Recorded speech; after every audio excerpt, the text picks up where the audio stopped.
July 8th, 1994. December 17th, 2011. Two dates that changed the Korean peninsula forever. The world remembers these days as the moments when the so-called gods of North Korea fell.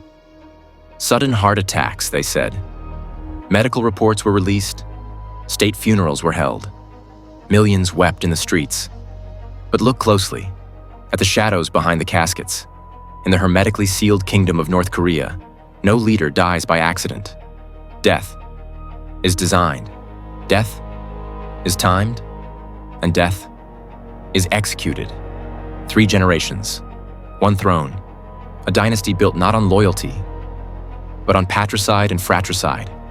Tonight, we reopen the cold cases of the Kim family. We will analyze the 32 hours of silence before a death announcement. We will expose the 3 seconds of terror at an airport. We will reveal the cement that vanished from a dying man's dream. And we will ask the question no one dares to speak aloud. Is the current king safe from his own blood?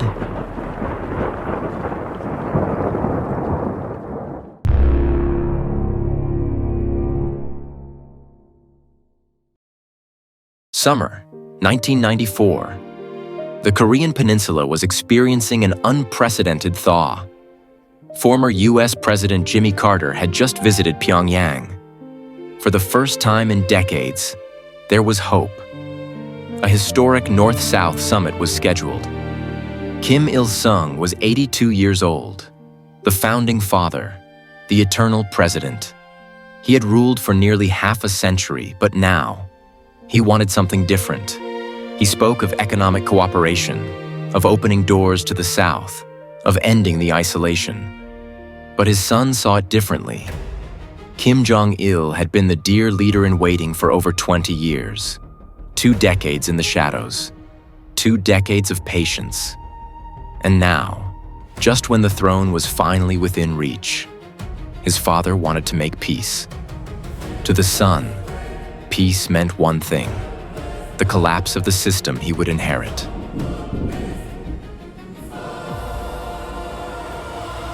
July 7th, 1994. The Haeyangsan Villa, deep in the mountains. A massive summer storm was pounding the roof. Inside that villa, something else was about to erupt. According to high-ranking defectors who have since fled to the south, a violent confrontation took place that night. Father versus son. Founder versus heir. The argument wasn't about economics or diplomacy. It was about power. Kim Il-sung, still the supreme leader, made his position clear. The summit would proceed. The son's objections were irrelevant. Kim Jong-il, enraged, fought back. Sources say he accused his father of betraying the revolution, of abandoning the ideology he himself had created. The 82-year-old dictator, his blood pressure spiking, shouted at his son one final time. And then he clutched his chest. A massive heart attack. He collapsed onto the cold wooden floor of the villa. Now, here is where the official story begins to crack. The villa was supposed to be equipped with North Korea's best medical staff. Doctors, nurses, emergency equipment. But that night, they were gone. Transferred, reassigned, conveniently absent. Desperate aides scrambled to call Pyongyang for an emergency helicopter. The nearest hospital with cardiac equipment was only 40 minutes away by air. But the reply from the military control tower, a tower operated by officers loyal to Kim Jong-il, was chilling. We cannot authorize takeoff. The weather is too dangerous. Was the storm really too severe for a military helicopter? North Korea's Mi-8 helicopters are designed to fly in typhoons. They've been used in far worse conditions. Or was the pilot simply ordered to stay on the ground?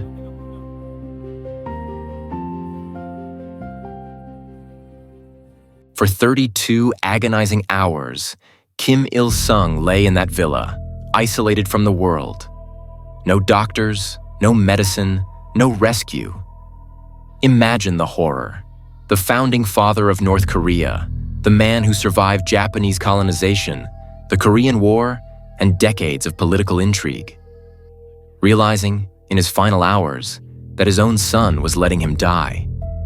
Slowly, painfully, deliberately. When the helicopter finally received clearance and the doctors arrived at the villa, it was too late.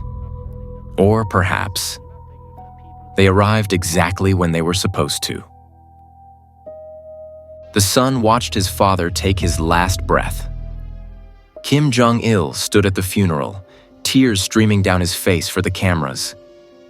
He proclaimed the sacred Mount Paektu Bloodline as the foundation of his rule. This bloodline, he said, was divine. It traced back to revolutionary heroes, to legends born on Korea's holy mountain. He killed to protect this bloodline. But here lies history's greatest irony. What if the bloodline he killed for was a lie from the very beginning? What if the great leader he buried was nothing more than an actor wearing a stolen name? To understand this conspiracy, we must open a file that has been buried for decades.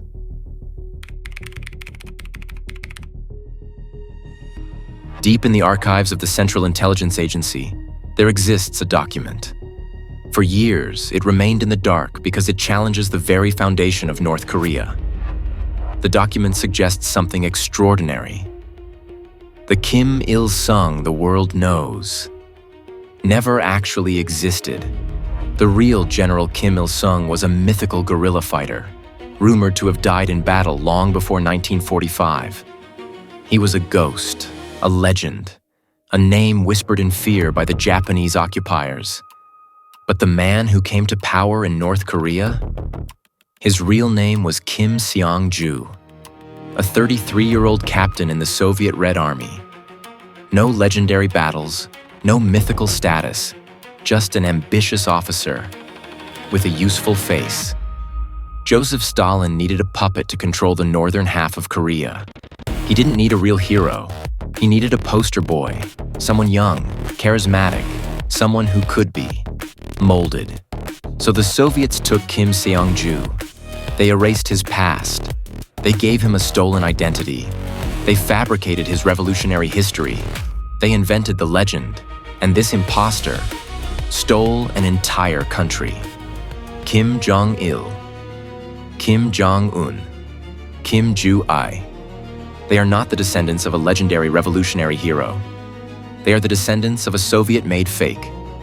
The entire Mount Paektu bloodline is nothing but a historical fraud, built on stolen identity, maintained by murder, a throne built on lies, must be defended with blood. A man who lives a lie is always afraid. Kim Jong-il inherited a throne built on fraud.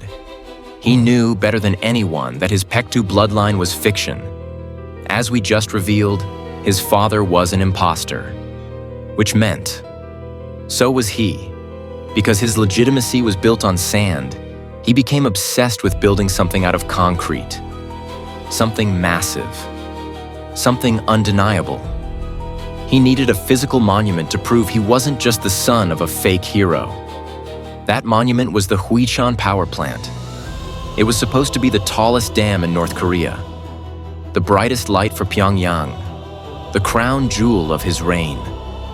In his final years, despite suffering a stroke that paralyzed his left side, he visited the construction site 8 times. 8 grueling trips, dragging his weakened body up those mountains.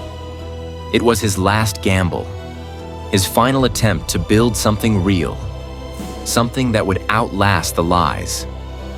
But in the winter of 2011, strange reports began surfacing.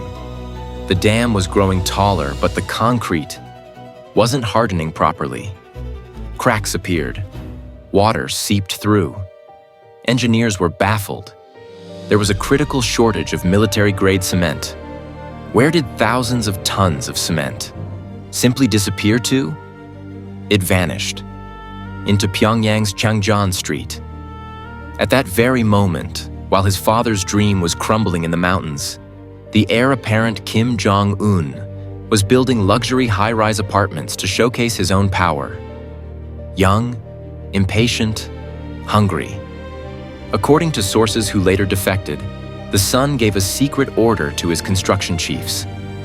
Divert the military-grade cement from the dam to my apartments. Think about the cruelty of this betrayal. To build his own throne, the son stole the foundation of his father's last dream. He cannibalized his father's legacy, while his father was still alive.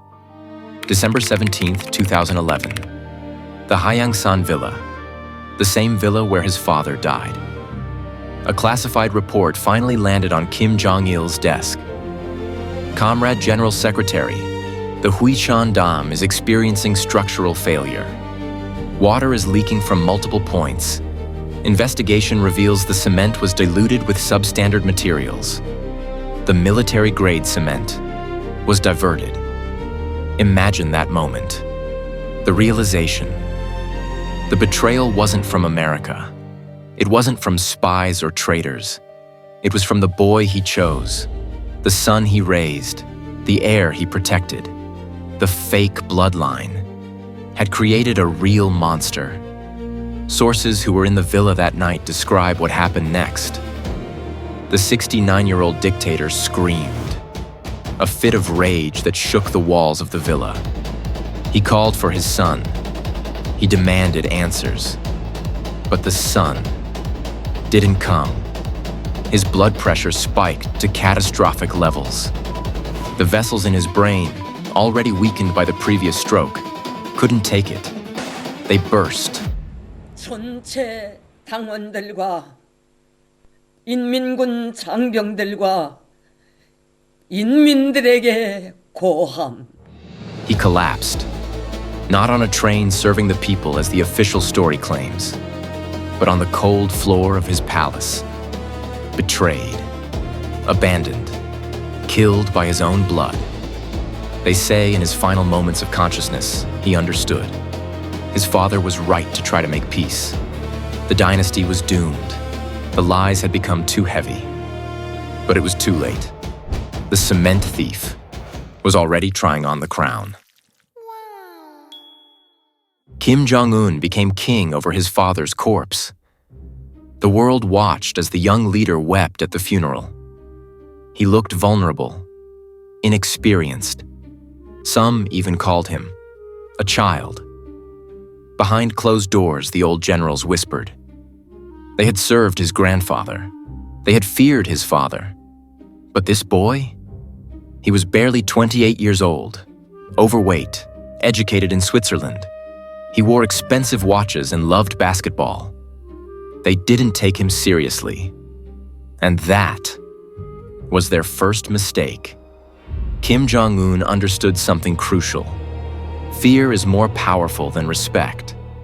He needed to send a message, not just a message. A massacre disguised as a message. He needed a target, someone big, someone powerful, someone everyone thought was untouchable. That target was Jang Song-thaek, his own uncle, his father's right-hand man, the husband of Kim Jong-il's sister, the man who stood by his side at the funeral and secured his succession. Jang was the second most powerful man in North Korea. He controlled the secret police. He managed relations with China. He had connections everywhere. And that was his crime. He was too powerful, too confident. In a kingdom built on paranoia, competence is treason. December 12, 2013. A party political bureau meeting.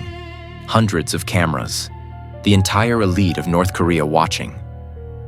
Jang Song-thaek sits in the front row, unaware. Then the doors burst open. Uniformed guards march in front of every camera, in front of every official. They grab Jang Song-thaek by the arms. They drag him out of his seat. His face shows absolute shock, humiliation. This had never happened before in North Korean history. Not like this. not in public. Kim Jong Un watches, no emotion, just calculation. But that public humiliation was just the beginning. 4 days later, December 16th, Kangkan Military Academy. Behind those walls, something happened that still haunts the witnesses who survived. Jang Song-thaek was brought to the execution ground, his hands bound, his body tied to a wooden stake. Normally, North Korean executions use rifles, a firing squad of soldiers, quick, clinical. But for his uncle, Kim Jong Un ordered something different. 4 ZPU-4 anti-aircraft machine guns. These are weapons designed to shoot down fighter jets, to tear through metal armor at altitudes of 5,000 meters. Imagine the caliber. 14.5mm bullets, each one the size of a human finger.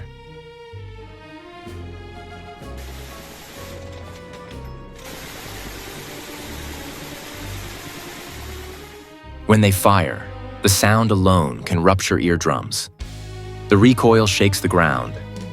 Witnesses describe what happened next. Jang Song-thaek didn't just die. He disintegrated. The bullets hit with such force that his body ceased to exist as a body. Bone, flesh, everything. Vaporized. One witness, who later escaped to South Korea, called it human dust. There was no corpse left to bury, no remains for his family to mourn. But Kim Jong Un wasn't finished. He ordered soldiers to bring flamethrowers. They burned the scattered remains, the blood-soaked ground, everything, until there was nothing but ash and scorched earth. Jang Song-thaek was erased, not just killed, erased from existence. The message to the remaining elites was crystal clear.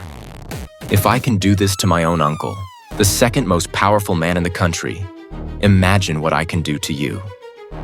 On that day, the child died, and the monster was fully born. By 2017, Kim Jong Un had silenced everyone inside North Korea. His generals, his officials, his own family, they were all dead, imprisoned, or too terrified to breathe. But there was one loose end, one final threat, and he was living in exile, 2,800 kilometers away. Kim Jong-nam, the half-brother. By all rights, the throne should have been his. He was the eldest son. But in 2001, he made a mistake.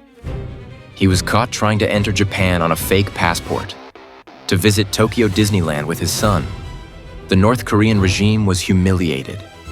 His father, Kim Jong-il, never forgave him. He was exiled. For 16 years, he lived as a playboy in Macau, gambling, drinking, giving occasional interviews criticizing the regime. He seemed harmless, a fallen prince with no army, no connections, no threat. But Kim Jong-un knew better. As long as Kim Jong-nam breathed, he was a potential replacement, a legitimate alternative. China liked him. So did South Korea. Even the United States considered him useful.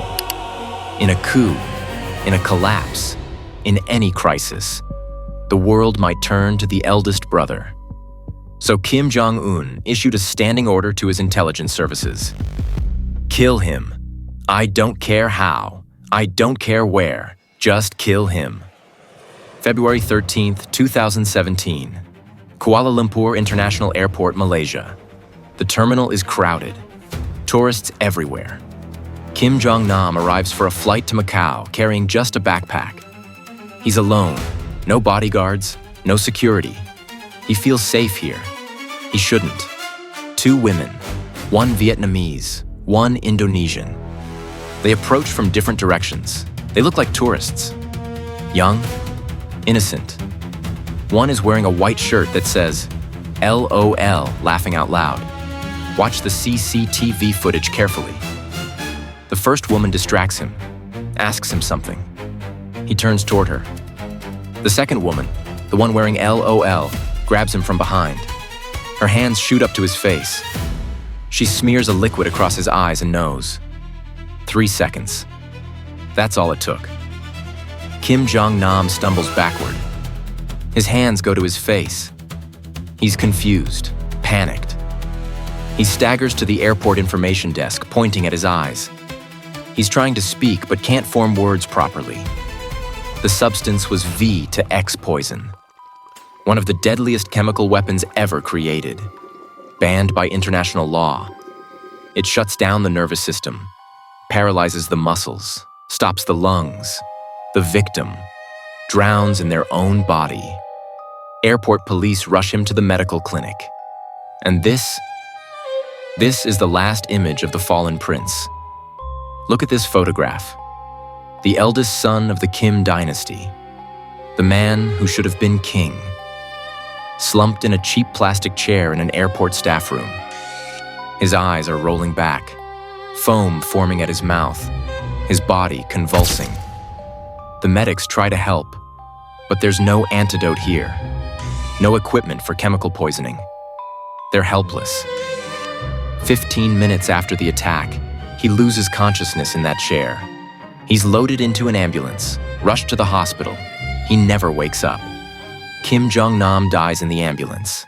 February 13th, 2017, 9:30 a.m. The king is dead. Long live the new king. But here's the most chilling detail. The assassin's shirt. LOL, laughing out loud. To Kim Jong Un, watching his brother die alone in a cheap chair thousands of miles from home. It was just a prank, a joke, a deadly game played with human life, and he won. After purging his entire family tree, Kim Jong Un was finally alone on the throne. His grandfather, his father, his uncle, his brother, all gone. The bloodline had been sanitized. But then, in November 2022, something unexpected happened. A new figure emerged from the darkness. A little girl, no more than 10 years old, holding the dictator's hand. Kim Ju-ai, the daughter. She appeared at the launch site of the Hwasong-17 intercontinental ballistic missile. Look at this image. Really look at it. On one side, a 25-meter-tall missile, designed to carry nuclear warheads, capable of reaching the United States, a weapon that could kill millions. On the other side, a smiling little girl in a white puffer jacket, holding her father's hand. It is the most grotesque family photo in history. The North Korean media's title for her changed rapidly. 사랑하는 자제분을 한자리에 모시고 From beloved child 존경하는 자제분과 함께 to respected child. In North Korea, the word respected is sacred. It's reserved only for the supreme leader. Kim Il-sung was respected. Kim Jong-il was respected. Kim Jong-un is respected. And now, a 10-year-old girl? She's been seen at military parades, weapons tests, high-level meetings, always at her father's side. Some analysts say this is clear. She's being groomed as the successor, the fourth generation, the continuation of the dynasty. But intelligence analysts offer a much darker theory. What if she's not the successor? What if she's something else entirely? Kim Jong-un is paranoid. He knows he has enemies everywhere. The United States, South Korea, his own military, even China. He's terrified of assassination, drone strikes, sniper bullets, poison in his food, explosives in his car. He uses body doubles. He travels in unmarked convoys. He never announces his location in advance. But there's one defense, more powerful than any of these: his daughter. Think about it. No civilized country would launch a missile strike if a child is present. No sniper would take the shot if a 10-year-old girl is standing next to the target. International law, public opinion, basic humanity, they all protect children, and Kim Jong-un knows this. He brings her everywhere, to missile launches, to military bases, to political events. Not because he's a proud father, not because she's the chosen successor, but because she is the ultimate human shield. Look at her face. She's innocent, a child who doesn't understand what's happening. She thinks she's special, loved, important. But to her father, she's a tool, a piece of armor. History has shown us what happens to the children of dictators. Some are killed by their parents when they become threats. Some are killed by rivals when the regime falls. Some live in exile, haunted by their family name. Kim Jong-il is standing there, innocent and smiling, learning how to rule a kingdom built on bones, learning how to wave to crowds that are forced to cheer, learning how to watch missiles launch, learning how to survive in a family where survival means murder. Is she the future queen, or is she just the next victim? Let's review what we've learned. A grandfather who may have been a fake, stolen name and all, left to die by his son. 32 hours, no helicopter, no mercy. A father betrayed by his son's theft. The cement vanished. His dream crumbled. He died screaming. An uncle turned to dust by anti-aircraft guns, erased from existence. A brother poisoned in an airport, dying alone in a plastic chair while the world walked by. The history of the Kim Dynasty is not a story of glory. It's a cursed cycle. A cycle built on lies, maintained by murder, passed down through blood. And now, look at Kim Jong Un. He's obese, severely. Medical experts estimate he weighs over 130 kilograms. He chain smokes. Reports suggest 2 to 3 packs a day. He drinks heavily, loves expensive cognac and wine. He's had multiple health scares, cardiovascular problems, suspected diabetes, gout. Medical experts who have analyzed his public appearances predict he will not live long. And as the father grows weaker, the daughter grows stronger. History repeats itself. Just as Kim Jong Un stepped over his father's corpse to seize the crown, one day Kim Jong-il may face the same choice. Will she be the victim? Or will she become the next killer? The throne of North Korea demands sacrifice. It always has. It always will. The throne of North Korea is not a seat of glory.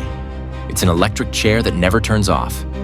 Each generation thinks they can break the cycle. Each generation believes they'll be different. Each generation is wrong. Because in a dynasty built on patricide and fratricide, trust is impossible. Love is weakness, and family is just the most convenient target. So we ask the final question. Is Kim Jong-il being groomed to rule? Or is she being fattened for slaughter? Will she pick up the knife? Or will she be the one bleeding? The answer is already written in blood. The cycle continues. The throne waits, and the switch is waiting for the next hand.